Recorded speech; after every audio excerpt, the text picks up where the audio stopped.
Continue live right here on Pittsburgh CW. Bob Pompeani, Andrew Fillipponi with you. And before we get to the lines at 412-575-2600, Andrew, bottom of the ninth today, the Pirates had chances. Boy, they had a lot of chances yesterday to win the game, today to win the game, and they could not come up. But Glenn Hurdle, who's really anti-bunt, chose to bunt in the bottom of the ninth. I'm curious your take on that. I thought it was a conservative, old-school move that I, just wholeheartedly disagree with.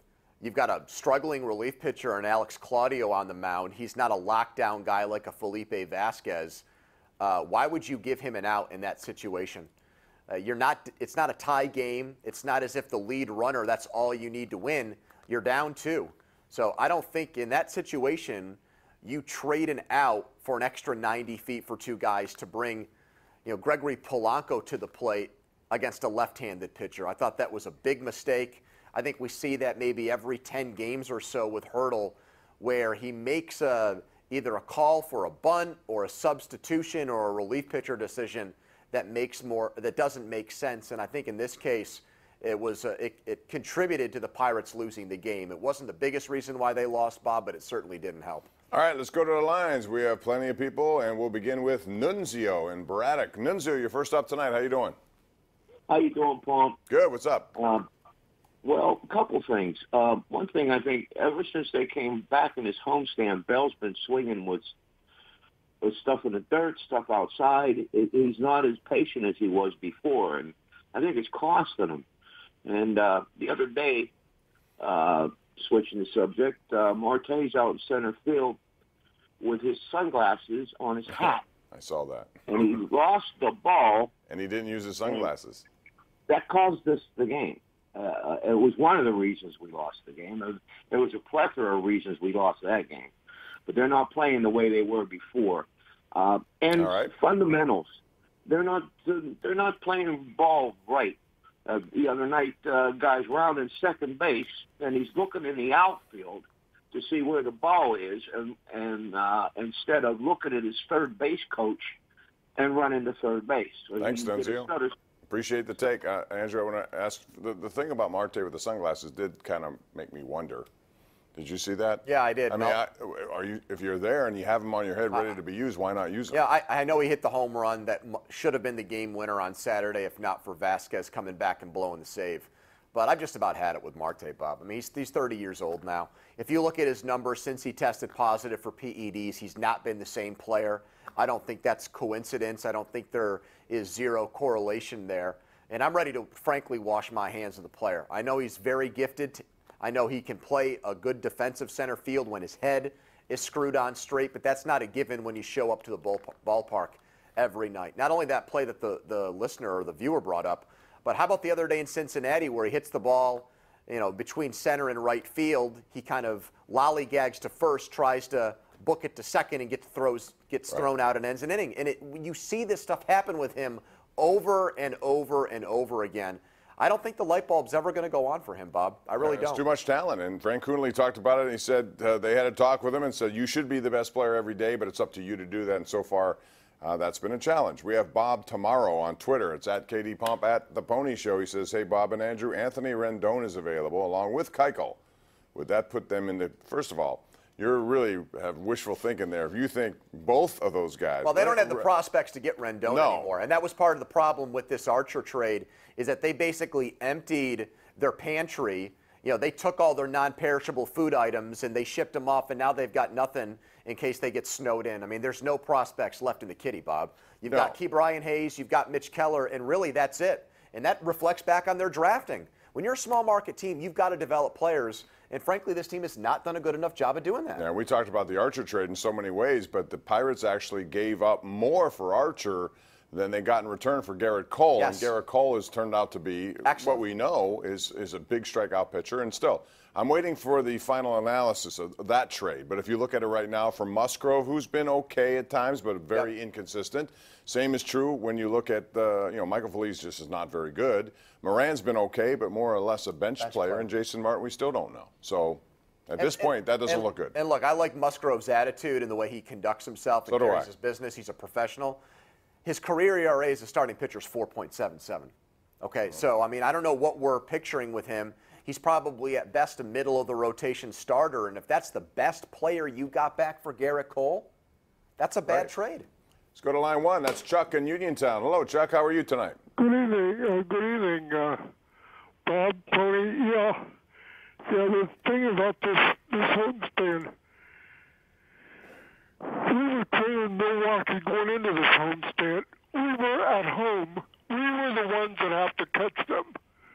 We had them at home, and these last 2 games were winnable. Both, yes. 11 and 17 at home is, well, I don't need to talk about it.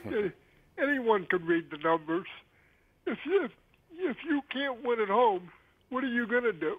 Well, especially, you can win on the road, but it offsets itself. If you don't, it's a good point, Chuck, and thank you for the call.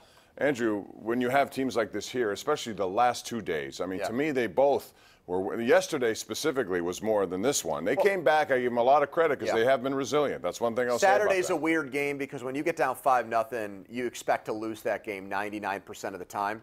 But when you come all the way back and then you start an inning with Clay Holmes, who, I bet he's a fabulous guy, but I'm not sure he could get Washington Wild Things hitters out right now. And you send him out there, when you've got Francisco Liriano ready to go, then he's got to come into, Bob, an unfamiliar situation where he's going to bring the fire hose in to try to put the blaze out, and he gives up a 3-run home run to Yelich, and that turned that game around. So that's one where they should be kicking themselves. They should not have gone 0-2 in the 2 games over the weekend. And if you come away with a split with Milwaukee, you can live with that. It's not the best case scenario, but at least you don't feel like you've sucked all the momentum out of the homestand.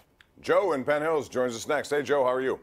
Hey, Bob. Hi, Andrew. How you guys doing? What's going on, Joe? Well, I love Leland, I love Tanner, and I love Murtaugh, and I've seen all 3. And I've told you many times, Bob, I'm not a Hurdle man, I'm not a Huntington man, and you guys just said all the problems. But like on Thursday and Friday, Polanco strikes out 5 times. He's in the lineup Saturday. He strikes out 3 more. Reynolds gets 4 hits in Thursdays and Friday. He's on the bench. He pinch hits him in the 3rd inning of yesterday's game, so he's finished, Reynolds, who's a better hitter in the 6th, 7th, and 8th. Hurdle is a bad manager. Huntington can draft, and if we just could rebel and just get rid of those 2 guys, we'd be a better organization, even with that lousy owner, and thank you very much. All right, Andrew. I've talked to Joe quite a bit on this show, so I've heard this, and I understand what he's saying, but at the same time, those 2 guys just signed 4-year extensions anyway. I think Hurdle's done a good job this year in that he's had to deal with moving parts, lots of them, and he's not necessarily in charge of bringing all the talent that's in this organization. He has to deal with the talent or lack of it, and I think given all the injuries, by and large, it's been a pretty good managing job. I think he's done okay. I don't think they have a competitive advantage with him. I look at Joe Madden and Craig Counsell inside the division. I feel like both guys are better managers. I go back to that game against the Rangers where he left Feliz in the game. That, to me, should have never happened. That's one obvious game that he gave back this year. I don't think he's managed the bullpen effectively. I think it's interesting that Bell gets run out there every day, but to Joe's point, hot hitters in the outfield get benched all the time because of quote-unquote rest reasons. So I'm a little bit confused and nonplussed on that. It's interesting, big picture, Bob. I mean, they decided that, Starling Marte and Gregory Polanco were guys to build around. They took team-friendly deals. And what are they getting out of those team-friendly deals right now? Marte seems to me to be very overpaid. And I think Polanco now, what is he, Bob, 27, 28 years old? He pretty much is what he is. 5 home runs, 15 runs batted in, and he can't throw. I know he has a shoulder injury. Can't hit left-handed pitchers. Exactly. And he's very streaky to the point where you can take it if the good streaks will, add to a 30 home run season. But they thought he was going to develop into a superstar. I know. He's not. Both of those guys have fallen short. Let's go out to John in Mount Washington. John, welcome to the Sports Call. Go right ahead. Hi, John. Hey, Bob. Yeah, just my first time talking to you. Like, Bob, you're one of the good ones. Thanks, I appreciate that, John, but so is Andrew. Yeah, we all try to do our best here. I try to call in when I can. I don't have a good voice for TV or radio. That's all right. Go ahead. What's your question? I'm in bad health. But anyway, I was getting back to yesterday. That wasn't only Marte that had the glasses. I think Moran that happened to him, too. It's an epidemic. Go buy something up. The sunglasses, they were wearing them. Terrible. That's what I don't understand. Have a good All night, right, guys. thanks, John. But that just seems like a little thing. But when you lose a ball and the sunglasses are not in play, even though they're on your head, that doesn't seem to make sense. Now, I don't know what the reason is for that. Anyway, we're due for a break. We'll take it when we come back. More with Andrew. More of your calls on the way. It's 412-575-2600 right here on Pittsburgh CW.